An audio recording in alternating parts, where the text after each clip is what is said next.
You know what messes with your head the most about power? It's not the yelling, not even the violence. It's how normal it feels to the person abusing it, like it's just another Tuesday to them. And that's exactly how this started. Quiet garage end of a long day, nothing dramatic on the surface until suddenly everything was, I'm going to tell you this, the way it felt, not the way it reads in reports. Because reports don't capture the way your stomach drops when you realize someone has already decided who you are and nothing you say is going to matter. Yeah, that happened. Her name was Evelyn Carter, and by the time this went down, she'd spent almost 20 years as a federal judge, which sounds impressive on paper, but in real life mostly means long hours, constant pressure, and learning how to stay calm when everyone else around you is losing their mind. That night she stayed late again, finishing an opinion she refused to half-ass because that's just how she was wired. And when she finally shut her office lights off and rode the elevator down into the garage, her brain was already on dinner on emails she hadn't answered on anything except danger. The garage was quiet, that hollow concrete quiet where footsteps echo longer than they should, fluorescent lights humming overhead, and she walked toward her car like she had thousands of times before, blazer still on, ID badge clipped to her belt briefcase, worn soft from years of use. She didn't know she was being watched, not yet, but someone was already looking at her and building a story that had nothing to do with reality. Officer Mark Delaney had been sitting in his patrol car near the elevator's phone in his hand, killing time, not watching cameras, not patrolling, just waiting for his shift to end. He'd been on courthouse security for years and had a reputation for being strict, which sounds good, until you realize strict is just a polite word people use when they don't want to say aggressive or biased or enjoys the feeling of control a little too much. When he heard footsteps and looked up, what he saw was a black woman walking toward a nice car in a restricted section, and his brain did the rest, filled in all the blanks without checking a single fact. He didn't see the badge, didn't read the sign bolted to the pillar that literally had her name on it, didn't notice how confidently she walked like someone who belonged there because he'd already decided she didn't. He got out of the car and called out, "Hey, stop right there." Not a greeting, not a question, a command. Evelyn turned slow, controlled, because she'd learned a long time ago that sudden movements can get you hurt. "Yes," she said, calm, polite, the way you speak when you're not trying to escalate anything. He told her the area was restricted, asked what she was doing down there, and she pointed to the car and said it was hers, simple, factual. He asked for ID, said judges only park there, and she glanced at the badge clipped to her belt, then back at him and said, "I'm Judge Evelyn Carter. I've been parking here for 19 years. And he laughed. Actually laughed. Like it was a joke. Like she'd just told him she was the Queen of England. "That's cute," he said. "Anybody can buy a fake badge. You know that feeling when something inside you tightens. Not fear exactly. More like recognition, like you've been here before." She felt that. Still, she didn't raise her voice. She told him to call courthouse security, said they could confirm everything in under a minute. And that's when he shut that option down completely. "I'm not calling anybody," he said. "You're going to tell me who you really are. Not who she was, who he'd decided she couldn't be." She reached toward her purse to get her driver's license because that's what you do when someone with a badge demands ID, right? And his hand snapped up. "Don't move. Keep your hands where I can see them." She froze mid-motion, hand hovering in the air, and said, "Officer, you asked for identification." And he came back with, "You're being evasive. That's suspicious. Suspicious." A federal judge standing 10 feet from a parking spot with her name on it being told she was suspicious for existing. At that point there were witnesses, a clerk who'd stepped off the elevator and stopped dead, a security guard watching from a booth, unsure if stepping in would make things better or worse.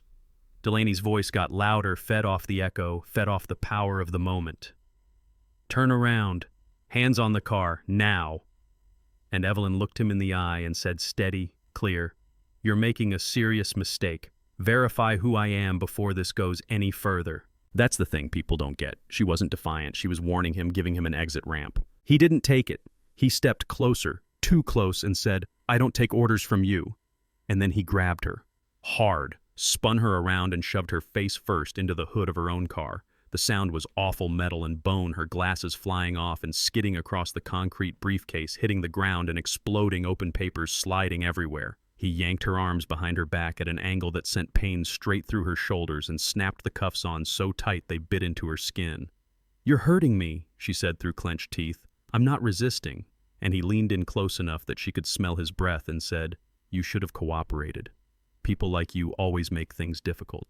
4 security cameras caught every second of that, every word, every movement from angles he never thought to check. That phrase, people like you, that's the moment everything changed. Because once it was on tape, there was no explaining it away.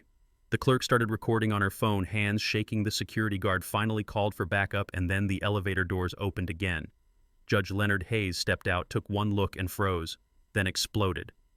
"What the hell are you doing?" he shouted. Delaney tried to brush him off, told him to step back, said it didn't concern him, and Hayes shot back. "That's Judge Carter. Take those cuffs off her now." Another officer ran over, pointed at the sign right there by the car, her name in bold letters. You could see it in Delaney's face, that split second where arrogance turned into fear, not regret, fear. The cuffs came off slowly, red marks already forming on her wrists. Evelyn didn't scream, didn't cry. She bent down, picked up her cracked glasses, gathered her papers one by one, straightened her blazer, and then looked at him and said, "Badge number, name, calm as stone." From there, things moved fast. Orders to preserve footage supervisors called federal investigators looped in. When they reviewed the video, there was no gray area. She was calm, compliant, clearly identifiable. He was aggressive from the start. The audio alone was damning. That phrase went everywhere.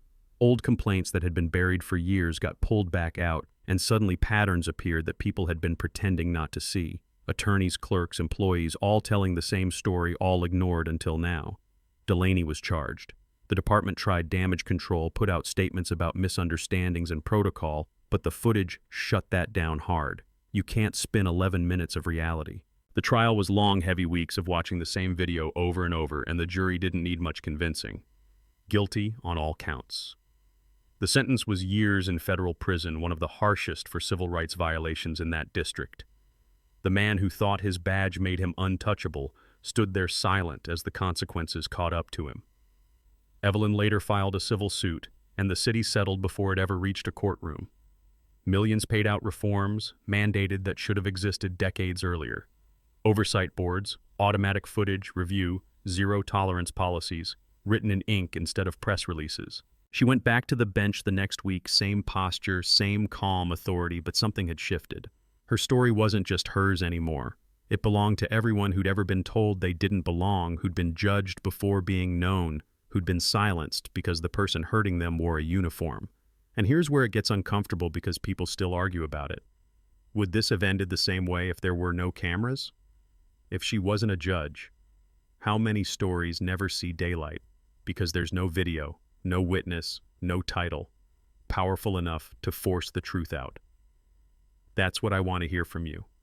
Was this justice or just rare accountability caught on tape?